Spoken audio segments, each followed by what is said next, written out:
단종. 단종은요, 조선 건국 이래 유례 없었던 역대급 정통성을 지닌 왕이었다는 겁니다. 단종은 8살 나이에 할아버지 세종에 의해 왕세 손에 책봉됐고, 심지어 문종이 정말 어렵게 얻은 금지 오겹 외아들이었습니다. 자, 적장자 계승을 중시하는 조선에서 적장자 아버지 문종에 이어 적장자 아들 단종까지 왕이 된 첫 번째 사례입니다. 첫 그동안 번째 사례. 없었구나. 없었습니다. 맞네. 첫 번째 사례입니다. 그래서였을까요? 할아버지 세종의 손자 사랑이 뭐 무척이나 지극했다고 하죠. 어느 정도였냐면 손자 단종을 등에 업어가며 어화둥둥 사랑으로 키웠을 정도였다고 합니다. 그런데 아무런 걱정 없이 왕위를 이을 것 같았던 단종의 인생에 서서히 금이 가기 시작합니다. 1452년 5월 단종의 아버지 문종이 즉위 2년 만에 스르르 눈을 감고 말았거든요. 단종이 불과 12살 나이에 아버지를 잃고 만 겁니다. 근데 교수님, 이 단종에게 아버지의 죽음이 더 크게 다가올 수밖에 없었던 이유가 있지요? 네, 한마디로 12살 어린 단종을 보호해줄 왕실의 큰어른이 없다라고 하는 문제였죠. 단종의 모친이었던 현덕왕후는 단종을 낳으면서 죽었고요. 아이고. 그리고 그 엄마가 없으니까 이제 할머니가 보호자 역할을 해줘야 되는데 할머니였던 소원왕후 역시 세종 후반기에 사망을 하게 됩니다.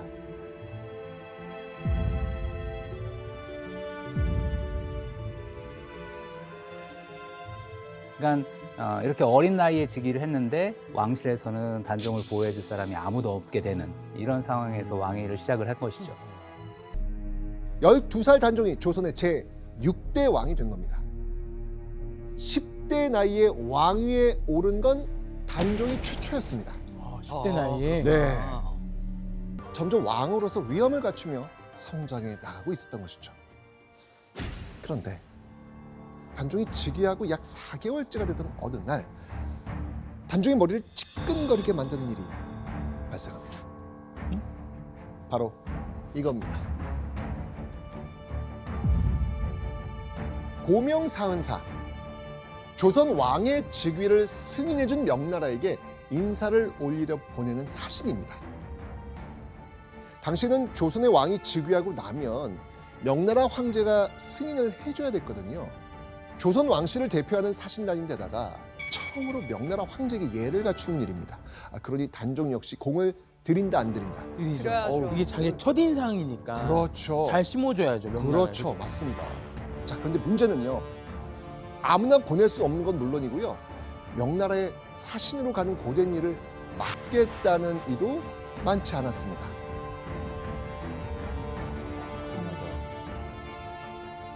자, 그렇게 단종이 깊은 고민에 빠져있던 1452년 9월 10일 단종에게 단비 같은 소식이 전해집니다.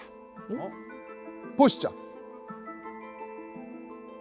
추상께서 나이가 어리고 정부에 대신은 조정의 정사를 도모하고 의논하는데 우리들은 일하는 것이 없으니 사신으로 가기를 청합니다.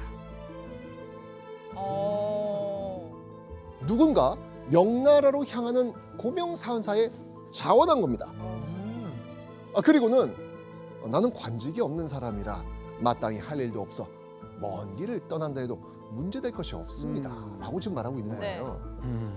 자, 이렇게 명나라에 다녀오겠다며 자원한 사람은 과연 누구였을까? 바로 이 사람입니다. 수양대군 납시오. 수양대군? 바로 단종의 큰 삼촌 수양대군이 꺼낸 말이었습니다. 수양대군 이때부터 나와요? 네, 수양대군은요, 종씨를 대표할 수 있는 자신이 명나라에 다녀오는 게 오히려 명나라 체면도 세워주는 일이라고 말합니다. 먼저 자기가. 네, 고명 대신 김종서와 달리 삼촌 수양대군은 핏줄이잖아요. 힘든 일임에도 자신을 위해 적극적으로 나서주는 삼촌을 보면서 단종은 좀 든든한 마음을 느끼지 않았을까요? 정치적 야심이 큰 수양대군을요, 단종 주변 신하들은요 탐탁지 않게 생각을 했어요. 알죠. 보이는 거예요. 다 보이죠. 아, 다 알았을 것 같아. 네, 당연히 알죠. 명나라에게는요, 사신으로 온 수양대군이 조선 종친을 대표하는 인물로 비춰질 수도 있잖아요. 그래서 몇몇 신하들은요, 수양대군이 명나라에 다녀온 거 반대합니다.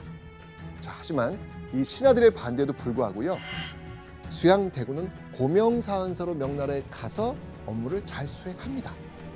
자, 그렇게 명나라에 다녀온 이후 수양대군은 종친들 사이에서 또 조선 조정에서도 입지를 굳건하게 다질 수 있었죠. 자, 그렇게 착실하게 왕 역할을 해나가고 있던 단종. 그런 단종에게 정말 마음의 위안을 주는 사람이 있었습니다. 의지했던 사람 누굽니까? 편히 기댈 사람은 누이가 한 명 있었어요. 네, 우리 저번에 HTS 때 그 비군이 됐던 맞아요. 맞아. 아, 기억난다. 맞습니다.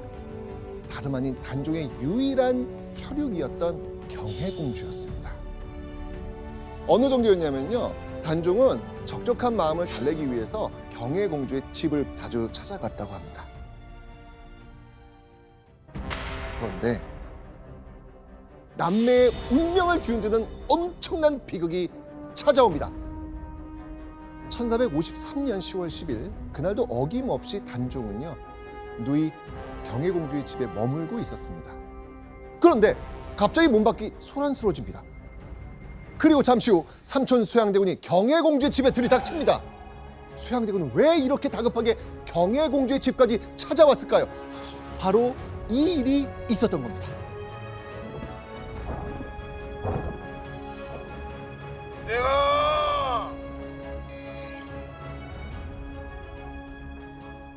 제가 올해 꼭 이루고 싶은 소원이 하나 있습니다. 어떤 소원입니까? 왕이 되는 것이요. 야, 진짜. 이 무슨 수작이냐?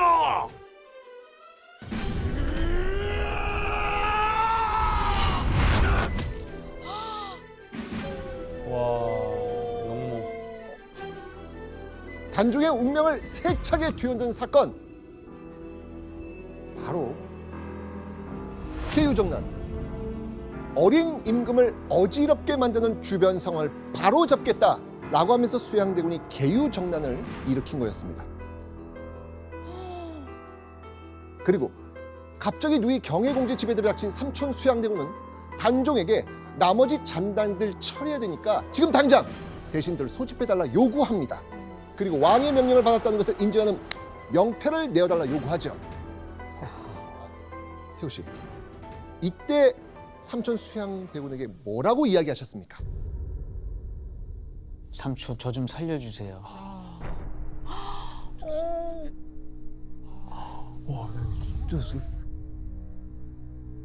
그리고 어떻게 하셨습니까? 삼촌이 해달라는 대로 다 해줬죠. 네, 명패 써서 신하들 부르라고 해서 그거 다 내어놓고. 근데 저라도 정말 그랬을 것 같아요. 사람이 죽어 나간 거잖아요. 네, 대신 중에서는 김종서라는 신하가 큰 어른이었는데 그분이 돌아가시게 되고 그분을 죽인 게 우리 삼촌이다? 그러니까 털이 삐쭉삐쭉 솟았을 것 같아요. 당시 단종의 심정 어땠을지 짐작가시죠? 하지만 이미 일은 벌어진 상황이고요. 이때 단종이 할 수 있는 일은 아무것도 없었습니다. 교수님, 단종은 왜 이렇게 그냥 무방비로 당한 거예요? 사실 단종도 수양대군의 야심에 대해서는 알고 있었죠. 그럼에도 불구하고 단종 옆에는 김종서로 대표되는 관료 세력이 있었고요. 또 안평대군으로 대표되는 종친들도 있었습니다. 또 수양대군이 고명사은사로 사행을 직접 다녀오기도 하고 또 국혼을 이렇게 주선하려고 노력하기도 하는 이렇게 적극적으로 보필자로서 어필하고 있는 상황이었기 때문에 마음을 놓고 있었던 것인데 그러다가 계유정난으로 뒤통수를 맞은 셈이었습니다. 자, 그렇게 계유정난 이후 조선 조정의 가장 큰 변화, 그건 바로 수양대군이 권력의 중심으로 떠올랐다는 사실입니다. 수양대군이 영의정의 직책을 얻은 데 이어서 주요 판서 자리를 몇 개씩이나 차지하게 되거든요. 근데 교수님, 종친 중에서도 이렇게 높은 관직에 오를 수가 있어요? 종친들은 보통 종친부라고 하는 부서 안에 있는 관직이 별도로 있습니다. 근데 수양대군이 일종의 영의정 부사, 판이조 판서와 같은 이런 관직을 맡는 것은 굉장히 이례적이며 이 시기가 쿠데타를 통해서 집권을 했다라고 하는 것을 보여주는 것이죠. 다 수양대군 맘대로 바꾸는 거네요. 그렇죠. 네. 약 1년의 시간이 지난 어느 날, 단종의 삼촌 수양대군에 관한 수상한 이야기가 거리 곳곳에 스멀스멀 퍼져나가기 시작합니다.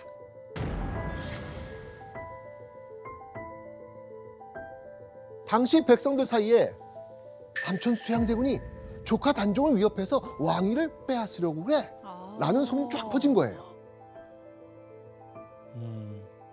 수양대군을 향한 날선 숙덕그림은 날이 갈수록 커져갑니다. 그런데 바로 이때 단종은요, 삼촌 수양대군에 관한 놀라운 포고문을 발표합니다. 포고문? 자, 단종이 내린 포고문 어떤 내용인지 정태우 씨가 단종의 심정을 좀 담아가지고 이 포고문을 한번 읽어봐 주시기 바랍니다. 숙부의 충성과 공훈은 오로지 과인뿐만 아니라 실로 종묘와 사직을 위한 일이다. 어찌 뜬 말로 이간할 수 있겠는가? 단종이 우리 삼촌은 그런 사람이 아니다 라면서 옹호하는 글을 발표한 겁니다. 심지어 단종은요, 삼촌과 나 사이를 이간하지 말라라는 말까지 합니다. 포고문을 발표할 때 삼촌 수양대군이 귀를 쫑긋 세울 만한 이야기도 함께 넣습니다. 보시죠. 여러분, 지금 단종이 무조건 순종하는 것 같죠? 이 다음 내용을 보겠습니다. 옛적에 성왕이 어리고 주공이 섭정하니 장차 나이 어린 왕에게 이롭지 못하리라 하였는데 무경, 관숙, 채숙을 죽인 뒤에야 안정되었다. 오늘의 와원의 변이 이것과 무엇이 다르겠느냐. 뭐죠 이게? 어떤 상황인 거예요? 자, 주공이 누구냐? 주공은요, 고대 중국 주나라 무왕의 동생입니다. 주나라 무왕이 승하하면서 어린 나이에 그의 아들이 왕이 됐거든요. 그런데 삼촌인 주공이 섭정을 하는 것을 보고 주공이 조카를 죽이고 왕이 되려고 한다 라고 하는 소문이 세간에 쫙 퍼진 거예요. 이렇게 혼란스러운 소문을 틈타 반란이 일어났고요. 섭정을 하던 주공은 그 반란을 진압하고 조카인 성왕을 지킵니다.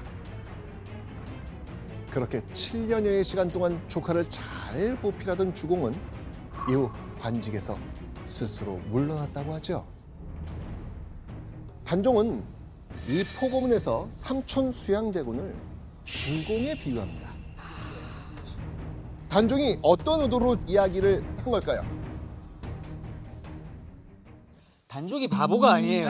엄청 지혜롭잖아요. 그렇죠.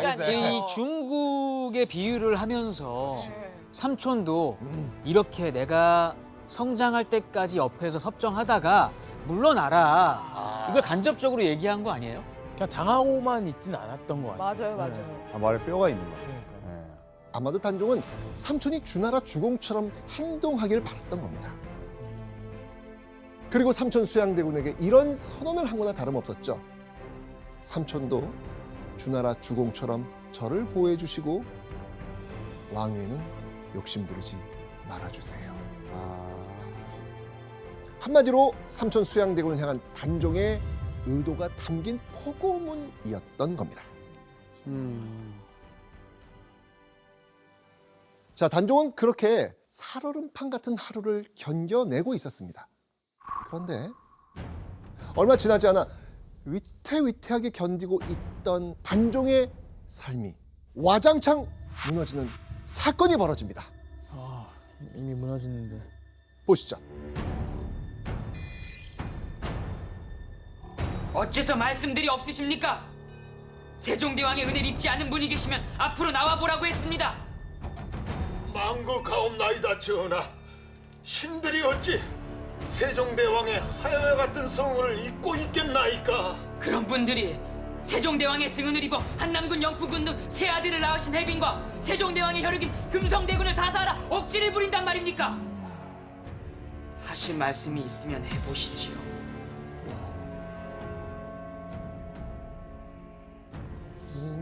정태우 씨 이 장면 기억나시죠?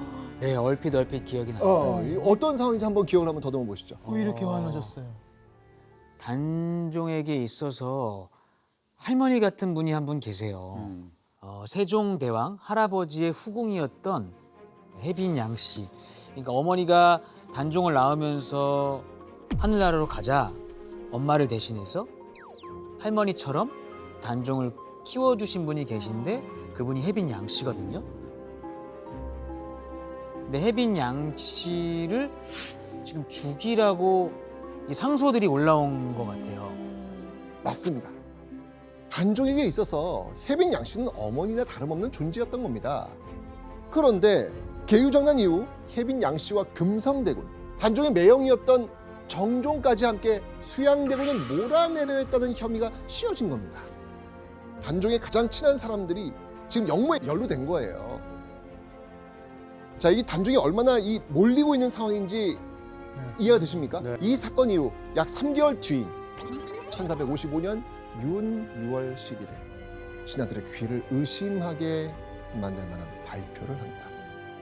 자, 이 내용 우리 정태우 씨가 한번 단종의 심정에서 한번 읽어봐 주시죠. 숙부는 선왕의 아우님으로서 일찍부터 덕망이 높았다. 이에 이 무거운 의무와 책임을 풀어 우리 숙부에게 부탁하며 넘기는 바이다. 이게 지금 어떤 내용이에요? 왕자리를 맞습니다. 단종이 삼촌 수양대군에게 옥새를 넘기고 상황으로 물러나겠다 선언을 한 거예요. 저때 저렇게 딱 발표할 때 진심이실까요? 사실 그 할머니처럼 키워주시던 분이 귀향을 가게 되는 사건이어서 심리적으로 단종이 완전히 이때 무너진 것 같아요. 그럼 지금 약간 되게 포기 상태. 교수님 어떻게든 좀 이렇게 하지요. 금성대군과 해빈을 살려주는 대신 내가 보위를 물러나면 되겠습니까? 아니될 말씀이옵니다 전하. 아니될 말씀이옵니다 전하. 그렇게 하지요. 내가 수양대군에게 선의를 하고 보위를 물러나겠습니다.